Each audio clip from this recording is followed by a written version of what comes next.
हा जेव्हा कार्यक्रम ठरला तेव्हा आप्पाजींनी मला सांगितलं तुला एक गाणं सोलो वाजवायचं आहे, कुठलं वाजवशील?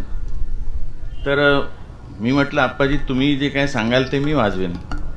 आणि प्रभूंच्या सगळ्या गाण्यांमध्ये सगळ्यात मेलोडियस जे गाणं आहे ते आप्पांनी मला वाजवायला सांगितलं, तर मी आप्पांचे त्याबद्दल धन्यवाद. महेशने थोडीशी अर्धवटच गोष्ट सांगितली. त्याला विचारलं की कुठलं गाणं वाजवतो, त्याकडे लिस्ट पाठवली आमची जी काय गाण्यांची आहे ती. तर एखाद्याने सांगितलं असतं माझ्यासारखं असतं की मी हे गाणं ते गाणं असं तू सांगशील ते वाजवतो म्हणलं. काय कॉन्फिडन्स आहे म्हणजे. आणि हे माझं आवडलं त्याला. आणि काय किती अवघड गाणं आहे आणि बारीक नजाकती हरकती किती येतात दर दर हां हे. आणि सॉन्ग व्हॉल्यूम वाजवणारा हा आहे.